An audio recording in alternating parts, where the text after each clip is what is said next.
This podcast has been brought to you by Snugdubs Camper Van Hire. Roam the world, park anywhere. That's snugdubs.co.uk.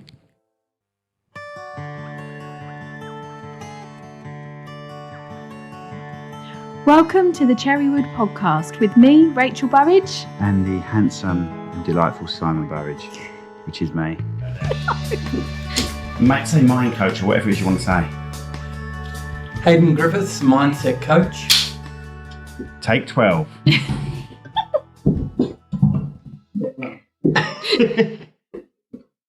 I'm liking the purple. He looks nice in purple, isn't it? Purple and blue. I'm a colourful man. I feel How you doing, mate? Doing good, thank you. Let's start on the sign. You know all about the sign, don't I you? do, yes. Go on then. How long? Looking forward to it. How long? 5 minutes. 5 minutes from now? Yeah. Okay, 5 minutes from now. Right, don't take any notes of that clock, but it'll be when I do it. Okay. So, good to see you, mate. Thank you. God, I'm talking Australian already. I think I am anyway. When in Rome. Yes. So, tell everyone who you are and what you do. Oh, okay. My name is Haydn Griffiths. I'm a mindset and performance coach. Been practicing professionally for 4 years. I work with young entrepreneurs and business owners. Well, when I say young, I'm talking up to 50 years old, typically, 25 to 50. You're nearly out of it. Yeah, and to what that is coaching is holding someone. Sorry, he's just adjusting my microphone. He's got his hands right in front of my face. They smell a little. What, the microphones or my hands? Yeah, hands. Kidding. No, mate, I've heard worse. You're fine.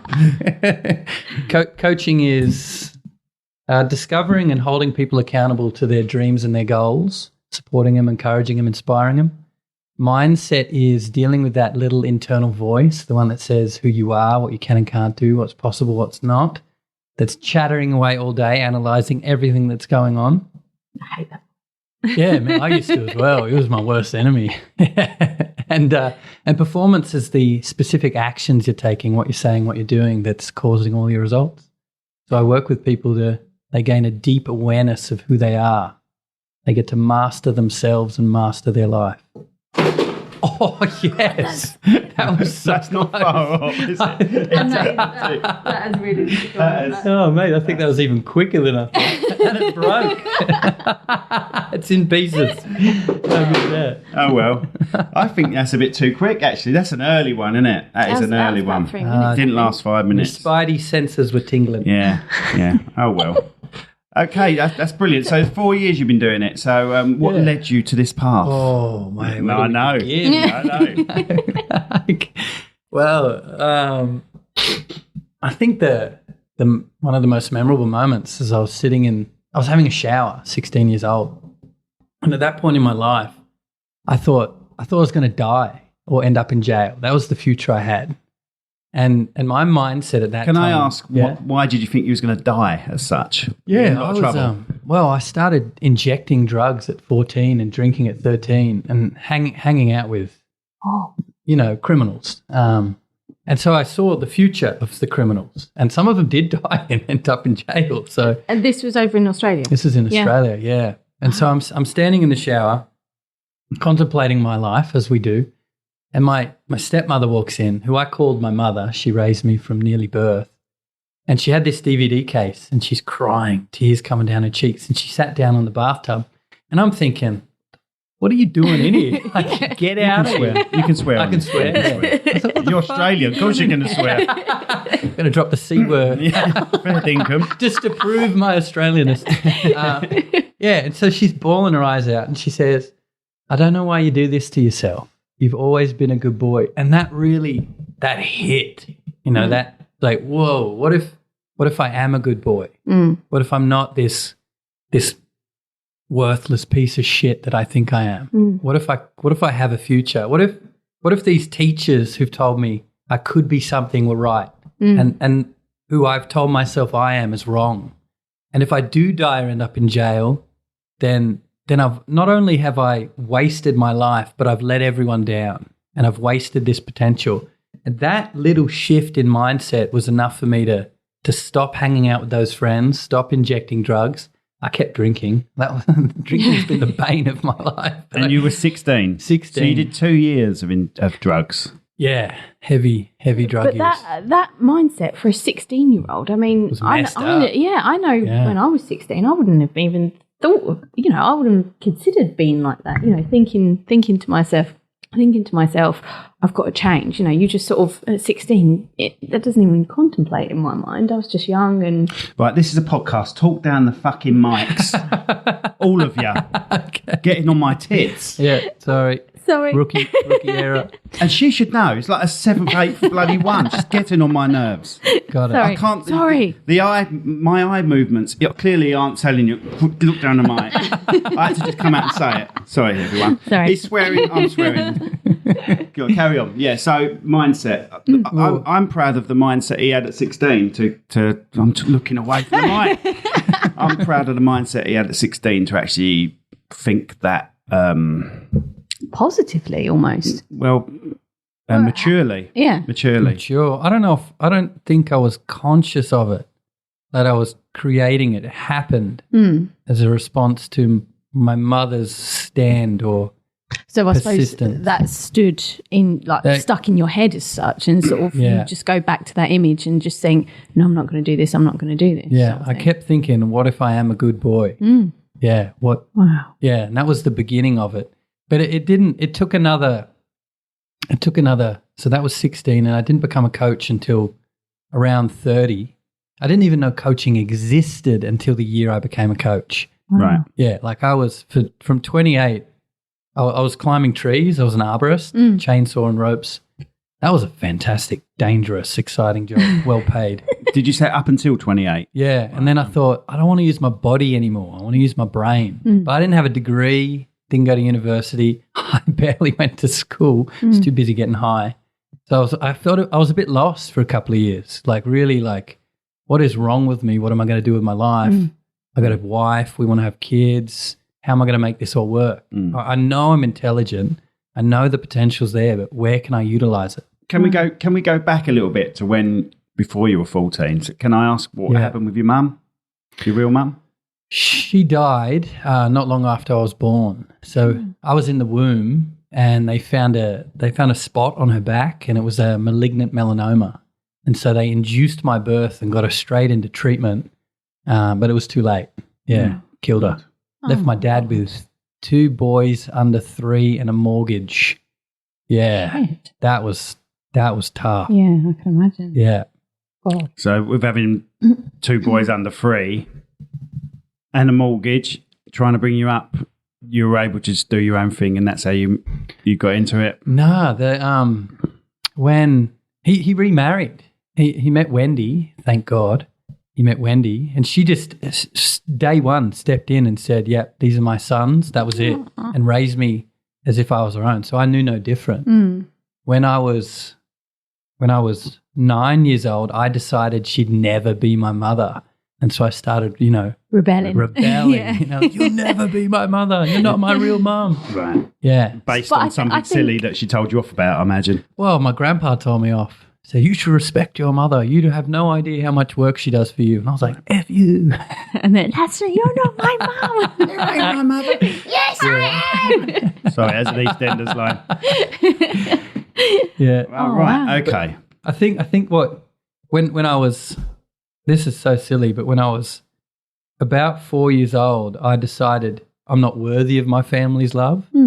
And then at 4 or 5 years old, my dad said, I'm the reason my mother died. And that just crushed me. Oh my God, that is so much pressure to put on such a man. little shoulders. And so I really believed it. And I thought, and then you're kill going my mother, you're I'm going to take worthless, that I with don't belong you. And here. far far out. out. So it led to trying to fit in, find a place of belonging. And I remember I walked into the schoolroom at 13 and I didn't know anyone. It was in high school. I was like, oh my God, who am I going to sit with? Yeah. But nerds, girls, naughty boys, none of my friends.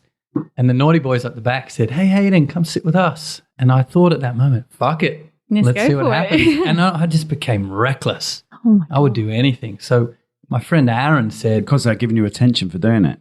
Yeah, this is how I can belong. You know, I don't belong at home. Like, I ruined my family. I killed my mother. So I'll try and fit in somewhere else, and I'll do whatever it takes. Now, being someone who's worthless or really believes that, I just did everything. See, that's the mindset. That's the key mindset. Yeah. I killed my mother. I know. Yeah. Yeah. Yeah. You didn't kill your mother. Don't No, I stop didn't. using his words against him. You didn't kill your mother, Haydn. All right? Yeah, I know I didn't. I know now. So, did you ever sort of talk to your dad about this and sort of go over old ground and just? Yeah, I did. Actually, this year we really had a good chat. But I didn't tell anyone until I was 24. I think I held it in for 20 years. Wow. And then my girlfriend at the time, Hannah, gorgeous woman. Got any pictures? Stop. We could Google her. Okay, We'll have a look at her. she's a beauty. Hi, Hannah, if you're listening. Hey, Hannah, still love you. You're great. Are you still in touch with Hannah? Nah, don't be silly. Anyway, she asked, because I was a mess. I was drinking and partying and angry and typical young messed up man. And she asked, like, what is going on? Like, why isn't our relationship working? And I don't know exactly what she said, but I was on my bed and I curled up in a ball and just started crying, all this snot coming out my nose. I was like, when my dad, said, Mum, the reason my mother died, that was the first time I let it out. And that was a big release. But then I spoke to Dad last year. This is how good my dad is, right? I worshipped him. I told my dad, I was like, hey, Dad, I really have a hard time sharing what's happened to me with you. I don't want anyone to think negatively of you. And Dad goes, mate, you do what you got to do. I've seen what you've done with your brother and the difference you've made for him, my brother Adam, and how his life's changed. You do what you got to do. You say what you got to say. Don't worry about me. You're making a difference. Bless him. Wow. I know, right? Yeah. Yeah. Can you talk in depth, or not in depth, can you talk about what you did for your brother? Will he mind? No, he won't mind. I coached him. Right, okay. For years. This is pre-coaching. I used to tell my brother, mate, stop thinking about the negative all the time. Any situation, he goes straight to negative. To the point that I was talking about Abraham Lincoln and how he freed the slaves. What a great thing this is. And my brother goes, yeah, but the North were doing it because the slavery in the South was ruining their economy. And I'm like, how? We're talking about freeing the slaves and you make it negative. Like, so that was my brother. He was just doom and gloom. Now, was your brother a good boy? My brother? Yeah. He was a good boy, yeah. He was a good boy? Yeah, very good. Right, so straight A student. So he's a couple of years older than you? 1 year. 1 year old. Yeah, 1 year. He's like my twin. But So again, that couldn't have helped, having this sort of almost role model to look up to, and he was an A-star student, and he was good at I didn't give a shit everything. about that. Oh, you didn't care? Right, you didn't care. So you wasn't I looking thought at he was a bit of a pussy. So you wasn't looking up at him. You wasn't looking up going, look how well he's doing. I loved him, don't get me wrong, but I didn't worship him like I worship my dad. It was a brotherly equal love, because we were so close.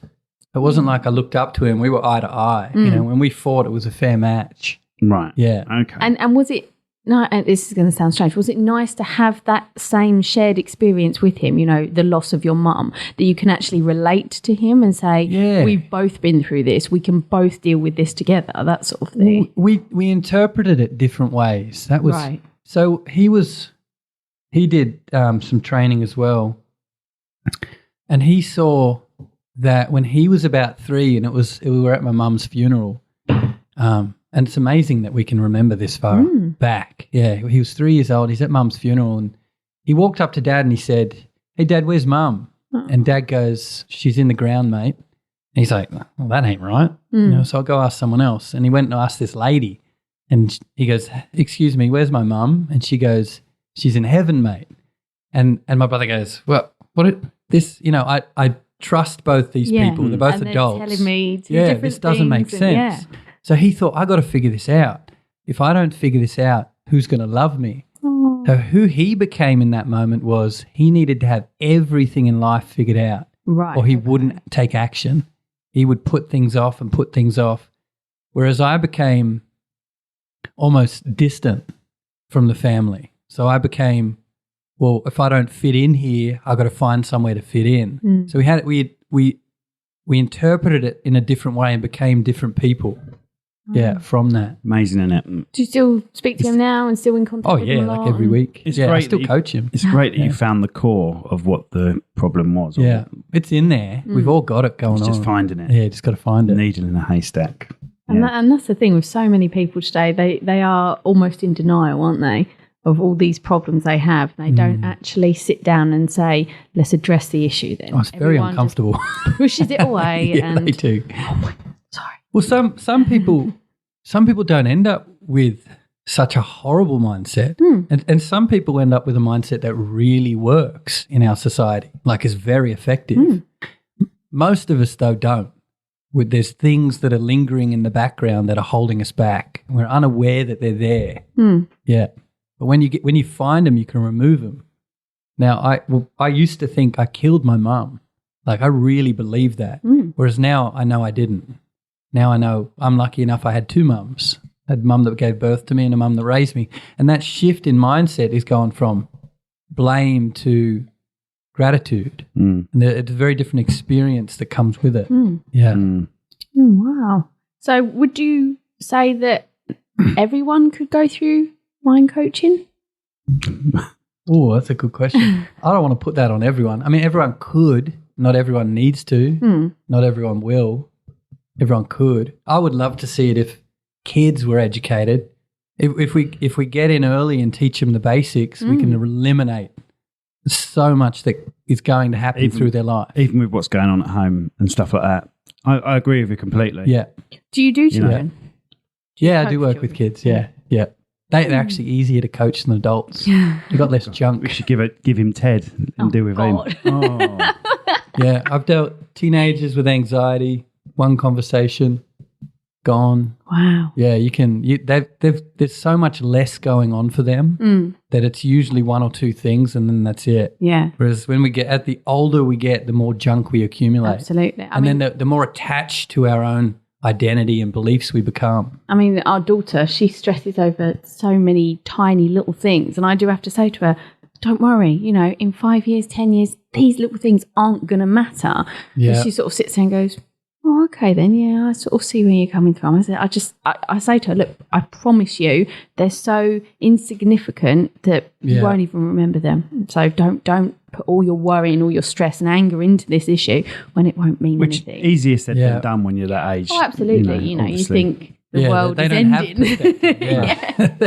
The school is their world. Yeah. Them having a row with a friend at school is the worst thing. Oh, my God. Yeah. Well, I broke up with my girlfriend at 16 and that was it. That was done with love at 16. No more women, no more trusting women. That hurt so much. Yeah, she loved someone else. Oh, crushed me. Gets you right. Crushed me. Yeah. Oof. Got in the way of my marriage until I saw that one. Wow. Yeah, like as soon as I decided when I was 16 I would never love again. Yeah.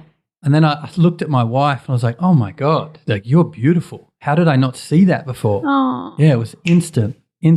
It's like almost like a barrier that you put up that you can't, protect or a myself. wall. Yeah, a wall that you can't go through until you've had that own conversation with yourself to say, knock that wall down almost. Yeah.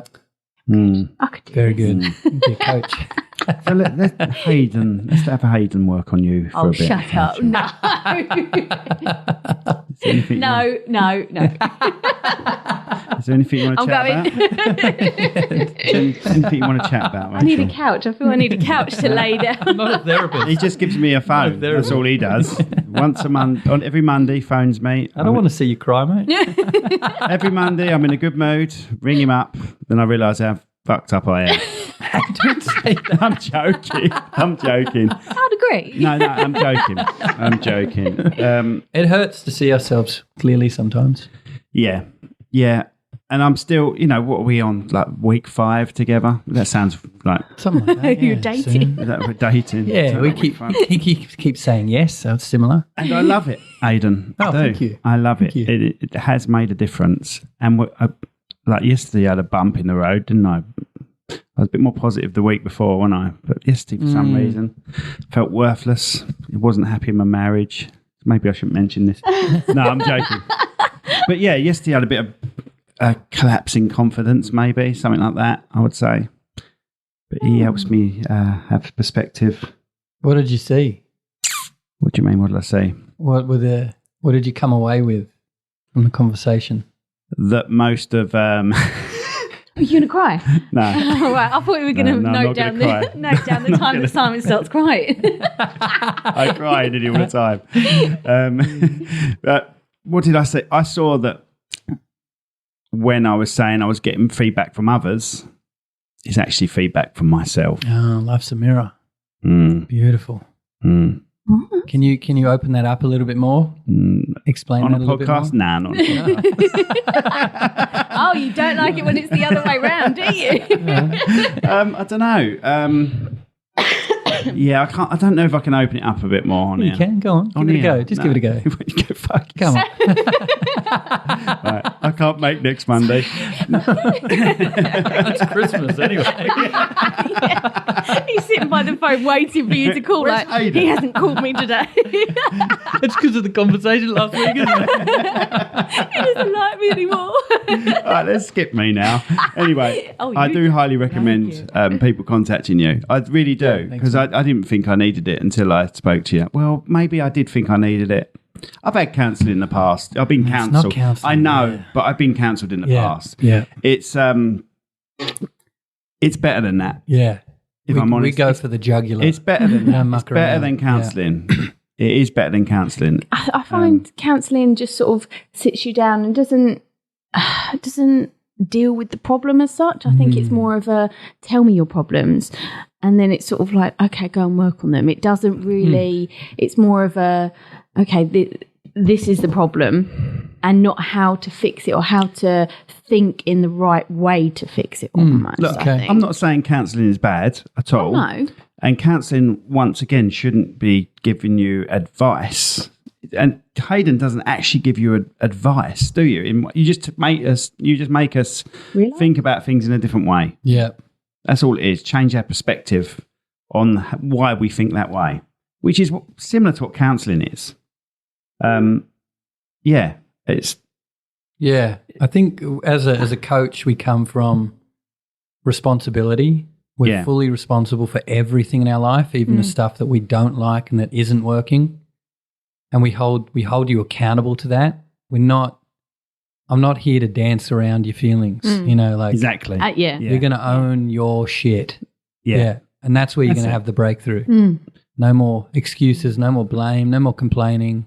What are you doing? Who are you being? What are you thinking that's causing everything? And you do deal with the past. There's one thing you dealt with me. I don't need to go into any detail, but you make a lot of the things, the way we think in life is based on what happened as a child. Oh, yeah. Just like you've just said. And So counselling. is that sort of the main cause of it? Do you say, like, in most of the opportunity, or most of the people that you see, is drawn back down to It's the childhood? programming, isn't it? It's the programming of us. Yeah. And what you see, what you see as a kid is what you're programmed.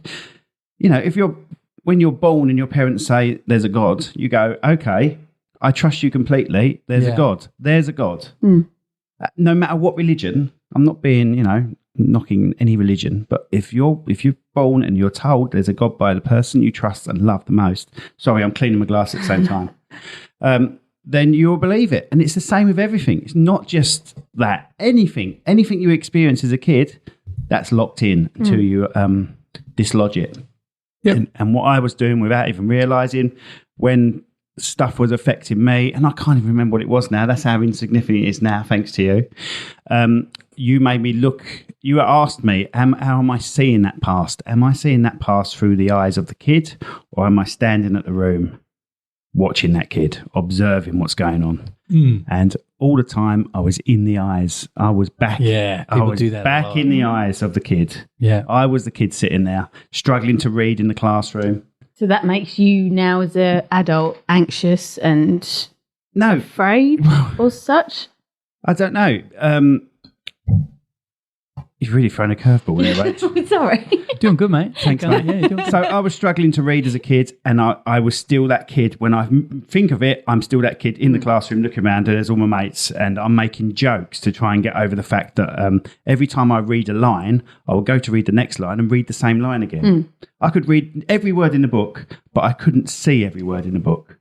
If that makes sense, and that's a part of dyslexia. I've never had those coloured glasses or anything, but it was, like I say, it wasn't invented then. Like I say, I could read every word, but I couldn't see every word. It's just too much. Black and white was just too much for me. Mm-hmm. If you see my Excel sheets, they're like gay pride, honestly. Oh, nice. They are colourful and everything. Excellent. Because that's the only way I can see stuff. If it's proper standing out for me. Anyway, so that's basically what it is. And he made me come out of that kid, stand in a room, watch that kid do that, and then address that kid. Tell him what he needs. Tell that kid what he needs to get over the fact that, you know, he's still using that memory in his life. Oh. Yeah. I'll expand on that too. Thank you, because I tried my best. And then she phoned me that question. I can't even remember what the question was. So the kid, Simon, when he was a kid, had this experience. It was an emotional one. Our memories are always emotional. That's why our brain goes, I need to remember this. And then what he created in that moment was a view of himself. I can't read. I need to be funny. And so whenever in his adult life anything reminds him of that situation where he created that identity, he'll respond by being that kid again. And that's the programming he created to deal with life, to survive life. It's like a lock, isn't it? He's locked it in, and then, sorry, we're really analysing you, aren't we? No, I ain't bothered. He's sort of locked it in, and then, like you said, represses back to that child every time he is anxious about something or he's nervous about doing a speech or reading in public or anything even the like emotions are caused by that programming. So the programming comes first, then the emotional state comes. And that must be so hard to unprogram, or I don't know what the word is. Is that a word? Unprogram? It's not as hard as you think, but I do end up back in the eyes sometimes and then think, what are you doing here? You got to catch it. That's it. Yeah. Got to catch it, be responsible for it. Put it to the side, come back to the new way of thinking that you create. And the good thing is, now I've addressed that, I address other things. Yeah. I realise in other situations that I'm back in the eyes again. And I can be back in the eyes when I'm 30 or 40. You know, I'm 50 next year. Yeah. But the eyes that I've gone back into are the 30-year-old who's looking in the eyes of the 12-year-old. Does that make sense? Kind of. You know what I'm coming from? Because I'm acting in that way when I was 30 because I was acting in that way. Yeah. So you put another layer. So I need to stand away. I stand away from the 30-year-old and say, no, you don't need to do it like this. Don't worry about this. Yeah. But you do. You start to collect evidence to reinforce the original idea that I am this way. I really did kill my mother. I find more evidence. Yeah, I go looking because for you're trying to prove it. You're trying to prove that that's correct. That's the reinforce our own mindset. Yeah, you're justifying that why he killed his mum. Yeah, look at all this bad stuff that happens to me. This must be because I'm a mother killer. This is just reinforcing it. Do you think it's an excuse sometimes? People use it as an excuse? Oh, definitely. People use excuses all the time. Yeah, 100%. Like, I'm doing drugs because my mum killed herself, or I'm doing drugs because of this, of this. Yeah, it started as fitting in. I just wanted to fit in and have fun. And then we did the drugs and it was like, well, that was a lot of fun. You know, like I'm going to do some more of them. And then it became, I wake up feeling terrible. Well, what's the solution to feeling terrible was doing more drugs. Yeah. And so it just became this cycle. The problem with it was the more I did it, the more ashamed and guilty I became and the more I wanted to do it. So I was just caught in this trap round and round, getting myself deeper into drugs and trouble and then feeling worse about myself, you know, not coming home for weekends and then feeling bad how my parents must be stressed. And so I do more drugs to escape that feeling and So that must have taken a lot of guts for you to stand up to these people that you were friends with for 4 years, 16, 5 years? 16 still a young age to pull away from that. You did well to do that. Surely you should be complimenting yourself on that. Thank you. I'll acknowledge myself. I acknowledge you on that, Haydn. And I'll remember that one for a Monday as well. I think I was lucky, really. And you thank your stepmom for that. Oh, so many times. Yeah, she saved my life. And does she know that? Have you spoken to her about it? Yeah, definitely. So what happened to the people you were hanging around with? Did you just disengage from them? Did you just disengage from them in that moment when you was in the bath? They did armed robbery not long after to a policeman's son. Oh my God. They were really down. It was methamphetamines was just becoming a big thing. Right. And highly available and very cheap. And so they were doing meth and heroin at that point. And needed money, they didn't work. So they started armed robbery and robbed a policeman's son. And one ended up in jail. One actually, he's so much a shell of the human, like there's nothing there anymore. They couldn't even send him to prison. Wow. Yeah, he's just gone. You wouldn't even. He was a bright, fun, happy young man, and now he's just this shell. Yeah. Really sad. He's like, Mr. Burns when he gets drugged up on The Simpsons and he's glowing. He's like that. He's really like that now. Like, I don't know if he's still high. Wow. What's your belief on marijuana and those lighter sort of drugs? Yeah, drugs aren't the problem. No, mindset's the problem. Yeah. It wasn't. It was. I was using drugs as a solution to my problem. Yeah. As a way of coping. Yeah, it's a coping mechanism. And we do this, and this is with all the depression, anxiety, ADHD, bipolar. What I've seen and what I've worked with clients is when they learn to manage their mind and what actually causes their emotions and their actions, they don't need the drugs anymore. But drugs are a great short-term solution to provide relief, to give them a sense of, okay, maybe I can get on top of this. But they have to do the work as well on themselves for long-term health, just like physical health. You don't train and you put junk in your mouth, you're going to get fat and unhealthy, and most people aren't going to like yourself. And it's the same with your mind. If you're not training your mind and you're putting junk in it, which is the news, social media, just allowing anything to come in, same thing's going to happen to your mind. It's going to be very unhealthy, and it's going to have a bigger effect on your life than your physical health. Yeah. Wow. So how many people do you work with currently then, or is it sort of just a range of different people, or do you specifically want certain Show us your portfolio. I got about 25 to 30 clients at the moment. Wow. Yeah. That's weekly or every 2 weeks. We have a conversation. And they range from backgrounds? Ages? Typically, I target entrepreneurs, business owners. They want to learn. They want to grow. They're willing to get uncomfortable.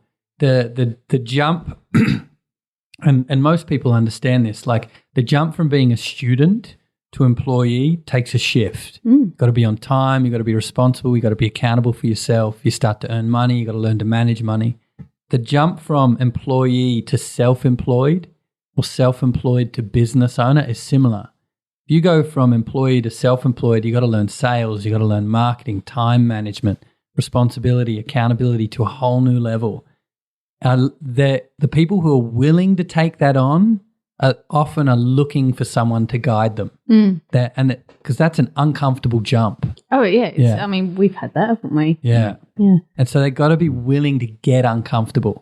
If we're looking at their past and let's say, people who've had sexual assault and that's still getting in the way, like they really want a relationship, but they've had this trauma with men in the past, that's going to get in the way of their relationship. Now they got to be willing to revisit that moment and deal with it and feel the feelings to move through it, to get over it. Because I've said to Tilly, because a few years ago, obviously she moved from year 6 up to year 7. So she was going from primary, it was like primary school, wasn't it, up into like sort of GCSEs and that sort of secondary school now. And I said to her, this is going to be a weird summer because you're basically the top dog at your school at the moment. Everyone looks up to you. Everyone, even the little children know who you are. You're the year 6s. You are popular. You are, exactly. Grown-ups. And I said, and in 6 weeks' time, you are going to be The the minions babies. again. You are going to be the ones that everyone shits on, everyone looks at and picks on and laughs at. I said, and Shits on. yeah, basically. And I said, and in the space of 6 weeks, they have to go through this massive mind fuck, basically, of going, I'm the best, and now I've got to learn to do it all again. And she was even house captain, wasn't she? Yeah. So she was the top dog. Yeah. Wow. And we had to say to her, Lucky. you know, just take it all in, but just be prepared when you go to school. You don't know anyone, similar situation to you. She went in and she had no idea who anyone else was. And I said, it's going to be a complete and utter mindfuck for you because it's you going from top dog down to the little person again. Starting again. Yeah. Her mindset, we don't know where she's got it from, Haydn, but her mindset is amazing. Oh, good stuff. Amazing. Yeah. Right. We took her around 3 or 4 grammar schools, okay?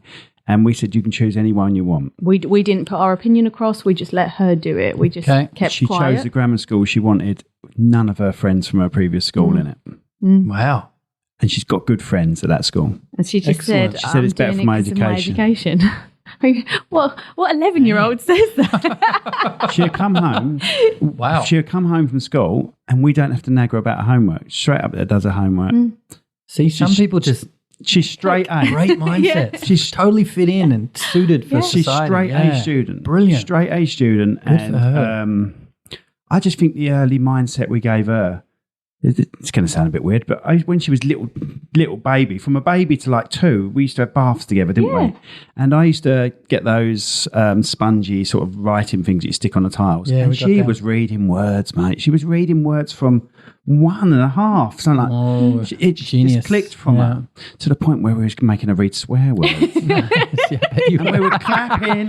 Well done, and she's really pleased. But I think God, that makes I it think sound she like got really that buzz from us saying well done. Yeah. Yeah. And that buzz has never left her. Yeah. She's unbelievable. She really is unbelievable. Stuff. Nice one. Well done. Thanks. We did Good job. something right, yeah. But boys, they're a different mindset. Boys are boys. Do bare boys. minimum. Bare minimum to get through. What's going to get me through? That bit will get me through. You want to do a bit more? Nah, that's got me through. Got it. Yeah. Who's that sound like? Simon? Oh, I don't know. You don't know? I'm not sure who that is. It's not me, so Tilly must look after me then. You know, Tilly's mum's a half-wit as well, so just shocked by it. Can you now say something positive about me, please? Oh my God, you did. I like your hair. No, you're very clever. There you go. Yeah, you are. I'm not. And he's assessing this now. This is going to come up on Monday. He's going to say, Simon, I don't like the way you sort of. Simon, the assessing never stops. He Anywhere was I like, am. did you it's see going how he on. knocks you down? He wants to keep you at a certain level. That's wrong. I don't. I want you to be the best you can possibly be. Oh, thanks. I do. You know that. And I've told you that before, haven't I?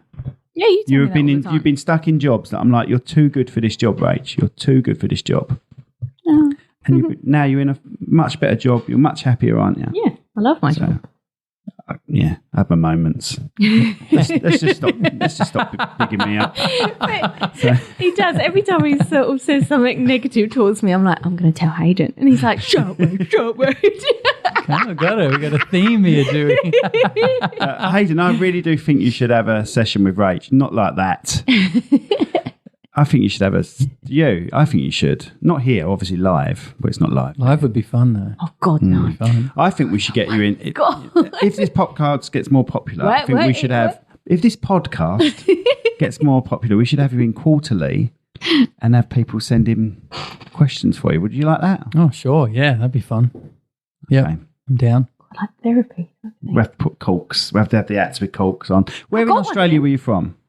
Castle Hill, which is northwest of Sydney. Yes. Oh, right. Okay. Oh, right, okay. So down from Brisbane. Oh, way down. Yeah, Yeah, way down from Brisbane. Yeah, see, I'm just trying to. We- I just we got the right side. I'm just we happy I got go the right side of Australia. Yeah. We're like, oh, okay. We're, I don't know, it's 9 hours south driving. So you used to cut trees down in Australia. But I'm sorry, I'm jumping here. I'm going back to this. Cool, go for it. But I've got a thing about Australia. I love Australia, but I'm scared about if I was to live there, letting my kids go out in the garden. Oh, you'll be sweet, mate. Don't worry. I'm wondering if there ever a return. I mean, what have you found? You found stuff in trees. As long as how old are your kids? 7 and 13. 13. Okay. I've got 5. Don't ask me a question like that. Don't go shoving your hand under things in the garden. Don't pick up if there's a big log. It looks like it's been there for a while. Do not roll it. So this is what you got to teach them. Don't put your hands under things. If you go into garages or outhouses, have a look. You know, if you lift a lid, just think there could be a spider under it. That's it. You just got to look and be cautious. If you go digging around in the garden, well, yeah, you're asking for trouble. Definitely. Now, a snake, you only got to worry if it's summer. They're going to see you. They're going to run away most of the time. But you're going to see them, okay? If you see one, you walk away. Simple. If you see a brown snake, though, don't go near it because it will come at you. They're territorial. Funnel webs. Big, hairy, scary spiders, huge fangs, venom dripping off. They rear their legs. They come at you. They run at you if you get like a meter or two near them. How big are they? How big are they? They are. Well, he's doing this with his hands. So yeah, but he's doing an impression with his hand. He can't shrink his hand, can he? You get to the right size. I could comfortably hold one in my hand, and it would take up from mid finger to the bottom of my palm. Yeah, they can get. They're scary looking. Oh. Look them up if you're listening. You know, cutting trees down is the worst thing for that. Covered in spiders. Oh, covered in bugs. Mate. Covered. Because there's. You ever been bitten? Yeah. I had to go to hospital. Yeah, anti-venom. Didn't go to hospital. Anti-venom stuff or no. Right. Actually, you've told me about a bite before that's gone wrong. I'm sure you have. I was doing. I was a model. I was doing nude modelling for bachelorette parties. Pictures, right? No, they weren't. I don't know why they hired me, but no, I had no pictures. And I got nude modelling for bachelorette parties. So you were a stripper? No. Oh. No. I got the women to take my clothes off. Didn't do it myself. And there was no dancing. I just stood there while they drew me. I was like life drawing. Yeah. I love life drawing. Yeah. It's for the ladies who don't want the sleaziness of a stripper. Oh, now, I'm not saying all strippers are sleazy, but, you know, they can kind of shake their junk in your face and not everyone wants that. Yeah, I would be, yeah. Yeah. I think it attracts that type of man. This was the... Thanks for that. Yeah. So we'll address that on Monday. Bachelorette, you know? Nice. I did get a bite. I was sitting in the truck and I felt this sting in my crack, my butt crack. And I was like, oh, wow, that hurt. You know how you feel things sometimes you don't think it's anything? That pork muscle. Yeah. I stayed sitting down and then, I went again. And then it went a third time on my other side. It's like, oh, my God. So I got out of the truck, ripped my pants down and was dusting my butt off. Didn't find anything. Didn't know what it was. But I was working that weekend too. And then the next day I had these, it was like the opposite of a boil. So you know how a boil bulges out? Yeah. This like went into my flesh, like my flesh rotted away. And I had these, they were like the size of do you have pennies here? Yeah. What's the bigger 2-pound coin? How long you lived here? Yeah, a year. Yeah. Okay, I'll give you that. It's all tap these days. Oh, right. Yeah, that's fair enough. Yeah. Anyway, I had on either side of my butt cheek, like just in the cheek. So like you could see it, but not all of it. Yeah. Yeah, I got these two, it's not a welt, is it? It's the opposite. It's like goes in. I know what you mean. God. Yeah, it was nasty and that fleshy. What'd you do about it? I put a couple of Mickey Mouse Band-Aids on it and went to work. And the women are like, why have you got Mickey Mouse Band-Aids in your butt cracks? Well, you don't want to see what that looks like without them. Yeah. And did it just sort itself out? Oh Yeah, it healed. I mean, I don't look there very often. Can you have spiders crawling out of it or anything like that? No. Like laying eggs. I think it was ants, but I'm not sure. There's tons of things that bite you. I mean, I've been up a tree, like strapped to a trunk, you know, so you've got a harness on and you put a rope around the tree as you're bringing the trunk down. Yeah. And I'm cutting through the trunk with a chainsaw 2 hands, and just out of nowhere, Huntsman runs across my face. Yeah, like mid cut. Huntsmen aren't too bad though, are they? They're just big. Yeah, they're big and hairy. Yeah. I mean, you don't want one on your face. No, but they don't bite or anything, do they? They'll bite, but you have to But they're not annoy venomous, them, are they? piss them off. No, it'll hurt, but you won't die. But they're big, aren't they? Yeah, they're everywhere. They'd be if you won't go a month in Australia without seeing a huntsman.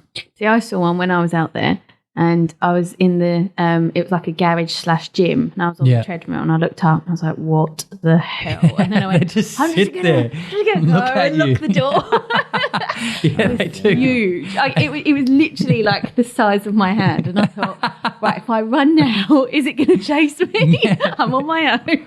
Yeah, my mate and I were in a back shed, similar, and it was one on the roof. And I'm like, don't worry about it, mate. Just get the gear. It's not going to jump. And he goes in this. We both go in the shed, and it just jumped out. It's like, and just running away. I don't know. I'm all right with insects and stuff, but fuck that. No. I see you sweating already. Like, no. No. Just don't need that in my life. I'll stay here. You get used to it. Stay here. And then you had a spell in Canada as well, didn't you? You moved to Canada. This is with your wife. We did, yeah, and dog. So, sorry, we'll talk about can we talk a little bit about your wife? We're going to invite her on. Is that all right? Yeah, of course. Okay. Yeah. So, she is, well, we can talk about that maybe later on. Let's just talk about how you met your wife, shall we? Tinder. Yeah. Tinder. I called it the running man. That was my Tinder strategy. So I'd be on the toilet and I'd be bored. I'd download Tinder again because I usually delete it when I get frustrated with it. And I'd sit with the phone in my left hand. And you know, when you get your fingers like a running man, I'd just go, I wouldn't even look. I'd just go, yes, yes, yes, yes, yes, yes, yes, yes, yes, yes, yes, yes. Yeah, and I'd hope I'd get some likes back. And I got catfished a couple of times. But about the 7th time I downloaded it again, I was like, oh, wow, this girl's cute. And then she actually responded to my message. I was like, well, here you go. Might be on here. So where was she? You were in Australia at this point, or you were over here? Yeah, she was in Australia too. Oh, right, okay. About 10 minutes down the road. Wow. Yeah. And she, so yes. Friday night, why don't you come over and we'll have dinner? She said to me, it's like, great. Get round to her place. She had this huge 5-bedroom house, no neighbours, out, just land. Yeah, $1 million property by herself. I'm like, when are you getting home? So just let yourself in. So I let myself in, started cooking dinner, made burritos, because burritos are the best. There's letting yourself in and then there's starting to cook. Well, I've made burritos, which, you can't go wrong. Everyone gets to choose what they want. So is that your anniversary dinner now? So is that what you could judge stuff? You've got to remind me what our anniversary is. I got married on my birthday. So for that reason. Why ruin your birthday? Why would you do that? Yeah, that's true. Yeah. Well, I get presents on his birthday, so I'm loving it. That makes sense. Yeah. No, you've got a point there. But at least I don't forget it and get in trouble. That's very true. Yeah. Although next year I am going to have to take a back seat as you are the big 5-0, aren't you? Yeah, whatever. I see, I don't see the point. Like my wife used to get annoyed at me. But then I was like, well, do you want me to remember everything as well as you remember everything? What's the point of being together? I'll remember my shit. You remember your shit. Together we're stronger. Meet in the middle. So your marriage is just her shit. What do you mean? Well, I'm dissecting it. So let's go back to when you thought marriage was just shit, Haydn, shall we? Oh, I mean, when I was working in the pub. All the men in the pub were like, don't ever get married. Oh. Yeah. Yeah, but you would class the marriage as being her shit and remembering it as being her shit. No, the date. Yeah. The date of the marriage. Yeah, that's her responsibility. Why is that? Because she cares about it. And you don't. I don't care about the date as much, no. No, I don't. Well, she's not listening. No, okay. Why? She won't care. She doesn't care anyway, does she? No. We married to me. She knows what I'm like. We met her at a Christmas do. Right, so this podcast's going out late January. Yeah. Right, so we met her at a Christmas do. And we love her, don't we, Ray? She's a right laugh. She's a right laugh. So you done well there, mate. Yeah. Tinder works. Done good. It does work. It does work. Yeah. We made the relationship work, though.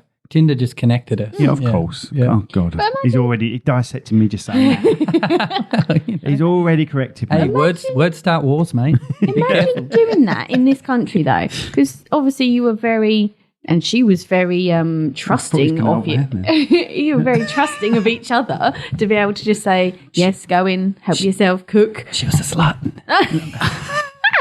I was a horny young man. Doing that in this country. Imagine like just swiping and going, let yourself in. Someone would say, look, let yourself in, the key's under the thing. Yeah. But I don't then, as a British guy, I won't enter and go, do you know what? There's a fridge there. I'm going to fucking... No, I brought the dinner. Oh, right. I cooked dinner. I ran her a bath. So when she knew home, you was going to cook something, and did you? I'd assume so, yeah. So you didn't actually say those words. Do you know what? I'm going to start using your stuff. Maybe I was going to cook her dinner. I'll come over and cook you dinner Friday night. Maybe. It's not as bad then. Yeah, let's go with that. But if we let you into our house, would you just rock up and start looking at the food, knocking something up for us? If I was hungry. See what I mean? And that is how it should be. That is how it should be. But to us, that's I could buy more food, if you get upset. Yeah, I know. No, but it's a weird thing. It's a weird thing. Would you go on if Tinder? You've got guests and you say, look, the fridge is yours, that's fine. That's fine. But just to rock up. Would you go on Tinder, find a girl and then go... I don't need to, babe. Let's say I've got the hottest girl in the world anyway. But thank you. Because I'm scared that you might I wasn't referring to you. I was referring to my bit on the side. But imagine like doing that and then just saying to her, I'm working, let yourself in. She's cooked you dinner. But that'd be so nice. I would start having palpitations like, right, okay, this is like a first date and you're here cooking me dinner, making me a bath, or running me a bath. I'd just be like, first date. That was about the end of the romance in our relationship too. Oh, that was it. It was done. Don't get used to this. So we go briefly about her. She is a gymnast instructor. Is that right? Is it gymnastics? Gymnastics coach. Her speciality is the double mini trampoline. This little double trampoline that they bounce twice on or 3 times. They run at it. Boing. Yeah. That's her speciality. She coached. I don't. Can you describe that a bit more? Because I don't know much about a double mini trampoline. Yeah. It's basically like the ones that are not flat. They're like that. Yeah. And you bounce there, and then do dive a massive or roll or tumble or bunch of flips and twists and then land on the ground. Yeah. And that's Google it. Right. Okay. Double mini. Okay. Yeah, she's I know someone with a double mini. One of the best in the world. Not even joking. Voted 3rd best by her community last year. Wow. Produced number 2 in the world in his first year as a senior male athlete. And he actually got the highest scores overall. So he came number 1 if you looked at all the competitions he went to. He got highest scores overall. That's amazing. Yeah. Where does she instruct? She doesn't. Okay. Yeah, she just coaches. No, we had our second baby just over a month ago and she's decided she's going to be a full-time mum. Oh, right. Okay. Yeah, we're going to have a few more kids. Okay, brilliant. Yeah. Oh, yeah, because you want 5, didn't you? I want 5, at least 5. She wasn't too happy about that when we spoke to her. No, but, I'm pretty persistent and persuasive at times, so we'll get there. Yeah. I'm stressed out already just thinking about it. Oh, bless her. Oh, dear. Oh, more love. We'll definitely have to get her on as well. Yeah, we'll get her on because she's a laugh. Yeah. Yeah, she's a character. Takes one to marry one, that's for sure. Behind every strong man is a stronger woman. Yeah.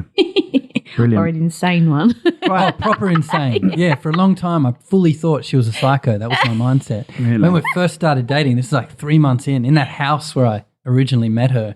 And I don't remember what I did, but I know I get on people's nerves at times. I'm pretty good at it. And she's coming at me, she's like heads down. And she's a gymnast, so her shoulders are literally broader than mine. Like she's powerful. She's coming at me like a demon with her eyes on me, focused and locked. She picks a picture frame off the wall and pegs it at me. And I just, in that moment, I was like, she's a psycho. She's a proper psycho. I like a challenge. I wouldn't be the coach I am if I didn't marry her. She's been the most difficult person for me to deal with. Yeah, who I needed to become to stay with her is spilled right into my coaching practice. If I can handle her, I can handle anybody, Now, do you still get coaching? Yes, got coached last week. Really? So who coaches Was it you me? then? Well, yeah, I do let clients coach me for sure. They hold me accountable. I've had a little bit of to and fro with you, haven't I? Yeah, it goes both ways. Yeah, definitely. so I do try to advise him, but whether it's the right advice, I learn a lot from my clients, 100%.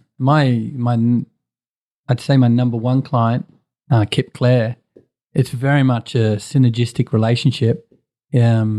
He's consistently pushing and developing himself at just a phenomenal rate. Like 3 months ago this year, he decided he wanted the second floor of the tallest building in the city, $10,000 a month Canadian to rent it out.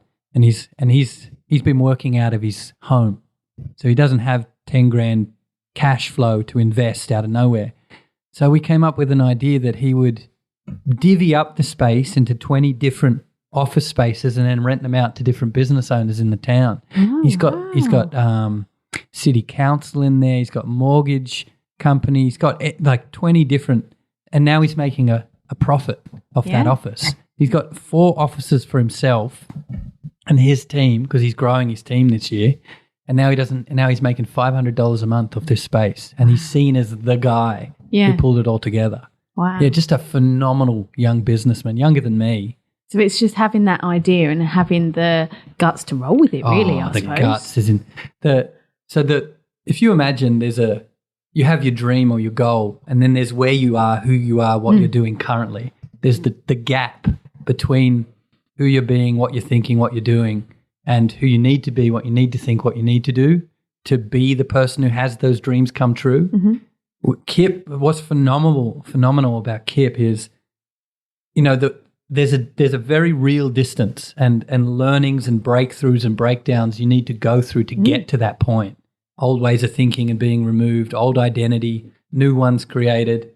He manages to make that gap as short as possible. Wow. So he causes the breakdown at an intense pace.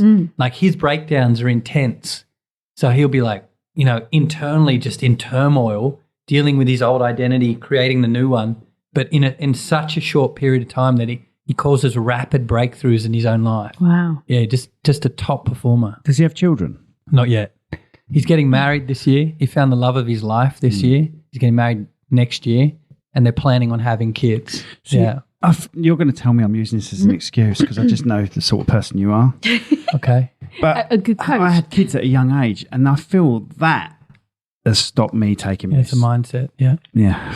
See, I told you. Yeah. It is an excuse. Yeah, you're spot on. What do you need me for? You know the answers already. It's in there. You just know it. You don't even have to voice them. So what's been the impact of that way of thinking? Progression. I imagine progression. You said you think your kids have held you back? No, I'm not blaming my kids for holding me back, but my goal is to provide for my kids. Yeah. And you can't take risks. We can take risks. God, I've said the word "can't" to him. Don't. If you ever have counselling, sorry. If you ever had mindset coaching with him, sorry, I say counselling. You can't say can't or should, and don't say never, can't. Or always. Don't say but. But because I'm going to start writing them down. Yeah, that's what you should do. You should have a list, like a Rachel, mantra. don't you start. You're going to get on there soon, and you'll know how hard it is as well. I thought you said that the kids slowed you down. I thought there was no. It's a case of wanting to provide. Yeah, and if you take risks, you could fall, and then you have nothing to put a roof over your head. Yeah, when you haven't got children, the only person that's going to struggle is you, and you can get over that by being in a bed sit or something like that, or going back to your parents. Yeah, to be successful with a family takes a different level of being, a different level of thinking. You can do it. It will take planning, organization, risk management. Yeah. And you've got to be, you can't be as blasé about it or spontaneous. You have to do the work. Yeah. Like there's less freedom in a way. There's less suck it and see. Yeah. So that's, you've got to know that what you're going to do has got a high percentage of success. Yeah, you got to be clever about. Oh no, not clever. Yeah, there is a different being to be successful. Yeah, you've got to be a planner with it. If you and it's simple. It's not like only just kids. It's in any different environment. Who you're being is going to cause different results. And so you walk into an environment and think, okay, who do I need to be here to be successful, and what is successful? And then you can create that and be that. And then you can have everything you want. if you walk in and just react and think, oh, I can't do it here. Well, yeah, you've given up before you start. You'll never have it. Definitely. If you walk in and go, who do I need to be to have everything I want? And you create that and then you be it and you do the actions you see to take and give up all the fear and doubt and concerns, throw them out. Yeah, you can have everything you want no matter the environment. Yeah. Because I had, what did I have? I didn't have counselling. I had like almost hypnotherapy type stuff. Yeah, was you there when Colleen? I've got her name. Colleen. Nah, she was just before me. Yeah. Right, okay. So Colleen's very similar, but in a hypnotist sort of way. Yeah.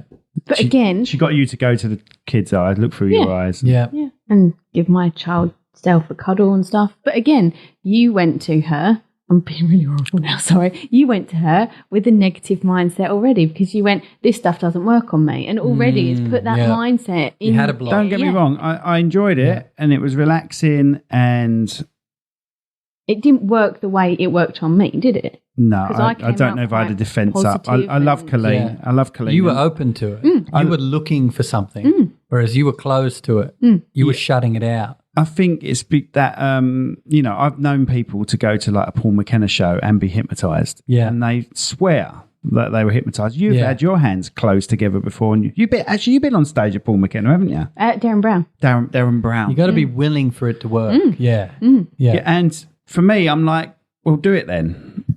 It's the same we're going back to religion again. But, I've been in environments, in Christian environments before when I'm like, I haven't heard him. He's not said a thing to me. Well, that's the same thing. You've got to be willing for it. Exactly. If you let your resistance rule the day, no different. It's not as if I'm resisting. I'm just going, come on and do it. But you are, though. Yeah. Do you see what I mean? I'm like, I'm open. You're waiting for them to do the work. Do it, yeah. But you've still got something in your head that is doubting it for you to go, come then, prove that I'm wrong then. And that's the thing that you need to get out of. Same with coaching. You need to be a willing participant for it to be effective. If you sat there and resisted me, it won't work. Yeah, it would just be painful for both of us. There's a curveball question here. Do you believe in paranormal? Like ghosts? Do I believe in paranormal? Yeah, or ghosts, things like that. Spirits. No, I don't believe. I also don't have all the answers or claim to know everything. So I neither believe or claim it's not real. See, now with me, it has to literally happen in front of me. With me dissecting it and what am I trying to say? Like if a telly comes on or a telly goes off, someone goes, "Oh, look, that was weird, wasn't it?" It's like, no, it's just a power surge. Do you know what I mean? Just a power surge. If me and the kids ever have anything spooky happen, or like there was one example where we had the TV in the front room, and handprints, you get 5 prints, and on an LED screen, you can see, if someone pushes onto it, you can see the marks. And I was in the front room and I looked up and there were these 5 fingerprints pushed onto the TV that disappeared. And I went, well, that was weird. Told him and he went, oh, it's this. And he's always got almost like an explanation of what it could potentially be. Most of the time it is. Most of the time it is. That's normal. What people do is when things happen, they try to fit it into their current perspective. Exactly. Yes. That's all. Yeah. Because people... We naturally want to know how things work as humans. And that's how our brain works. So we, without even trying, our mind is trying to figure out what's happening. What does this mean? This means that. That's what our brain does. And Simon's trying to fit it into his view of the world and how the world works. You're trying to fit it into yours. That's all that is. Neither of you are wrong or right. So I'm a little bit more. I'm a little bit more right than you. I'm going to go back to obviously what you do now. After your little curveball question. Yeah, but it was a good question. It was a good question, yes. So do you ever take stuff home with you? Like if you're seeing someone and you're coaching someone, do you ever sort of have to sort of have half hour away to just sort of I'm sitting it and just all sort of the get time. rid of it? Oh, yeah, every day, every single day. Yeah, before every call is clearing out my own mind. And then during the call, I'm dealing with my own humanness, my own reactions, my own shit inner in chatter. life. You know, my own, they say, oh, I'm having this problem with my employee. And instantly what's there for me in that moment is my judgment, my opinion, my righteousness. They should do it this way. And it's me removing all of that so I can be like, because you immediately want to advise. That's what's right there. But like I said about the paranormal, it's based on your experiences and the way you're seeing things. Yeah. And you've got to remove that. Yeah, remove that. And don't get me wrong, it's a dance. So there's times where telling them exactly what I think is what works, and there's times where it doesn't work. And there's times where listening and really having them understand themselves through my listening, through just repeating back to them what they said so they can hear it from another source, and then they go, oh, wow, that sounds really bad. I don't want to do that anymore. So there's like a balance between being the director who just tells people straight how it is, what to think, and then it's between that and being a listener, and in between those two is the guide. And that's the goal, is to guide them to what they're aiming to achieve, who they're aiming to be. But yeah, I deal with that humanness all the time. Yeah, nonstop. Yeah. Brilliant. Yeah. I've enjoyed having you over. Are we done, are we? I think so, unless you've got anything else. Unless you want to talk all day. Any way people can get hold of you? Yeah, Look. Google Maps. Google Maps. Just Google Haydn Griffiths Mindset and Performance Coaching. Or Tinder. You still on there? I'm not. I would hate to see my profile too. Don't Tinder me. Sorry, I talked over you talking about your website, so go on your website again. I don't have a website. Well, No said- social media. Oh, right. Yeah. You don't have any social media at all? No social media. So it's just word of mouth then. Networking is my marketing strategy. Yeah. Okay, so your email address is? Haydn, Haydn, M for Michael, G for Griffiths, @gmail.com. So HaydnMG@gmail.com. Perfect. Can you email me? Or Google Maps me. You can call me. Yes. Get my phone number. And remember, everyone, Oh, God. you can be whatever you want to be, can't you? You can. Anything. You can be anything you want to be, but you might need the guidance from this man here, Haydn Griffiths, Thank you. the Australian naked drawing type. Arborist. Pub manager, arborist, car salesman. Do you class yourself as a drug addict, still an addict, or not? All humans are addicts. Okay. Everyone's addicted to just different habits. Yeah. We claim some are bad, some are wrong. Well, I'm glad you got out of it and you only had 2 years of it, and I'm very proud of you. Thank you. I drank until I was 22. Okay. Maybe. About 10 years. It's not 10 years of heavy. It's not the note I wanted to end it off. heavy alcohol. I really enjoy our sessions we have, and they do make a difference, Thanks, mate. even though I'm that fucked up. All right. No. See, I said something negative about myself. see? He's going to bring that up. He's going to bring it up. Oh, damn. But I do say that to you all the time, don't I? What? I say, well, yeah. You say both. You I say do. both. You positive and you're also negative, and that may have been brought up on Monday. But then he told me it was my fault. So I did not use those. I never said it's your fault. no, he didn't say it was my fault. Oh, when we had an argument. We didn't have an argument. No, we didn't have an argument. We'll talk about it off camera. When I dove out and I called you up because I needed your help. No. Oh, yeah, we had an argument the other day. Yeah, we had an argument. Oh, no. What was it over? Oh, yeah, she's got on to the kids too. It's the loudness that Haydn, maybe you can sort her out. It's just too loud with the discipline. Too loud. Drove me nuts. Got it. Drove me nuts. Yep. And she went off. She drove off. And I just started watching telly. Sod it. And then what happened? I got a call. An hour and a half later. Hour and a half. Where did you go? I just went and sat, watched TV, watched The Crown, In the watched car. a bit of In the everything car. in the Like car. at the front? In the car. Drove down to like about 10 minutes away. Just go and sat down in the street, and I thought I need to get out, so I went out. And I sat. And she just went to her own space. Probably some geezer's house, but that's what she's telling me. Fair enough. And she ran the battery out in the car. Don't you hate that? That's the worst. When a hero comes along. And then you had to call him. No. Oh. so annoying. I was like, I was just like, Really? Look who comes crawling. But did he rub it in? Did the hero rub it in at all? you're doing it Did he now. just turn? Yeah, that's true. Yeah, forgot about that bit. Doesn't it suck? Oh, I hated came it. along. I would literally was Sort on the it out. phone. I was like, The car won't work. He was like, the car won't work, so I need your help. I was like R2D2. Okay. Oh, man.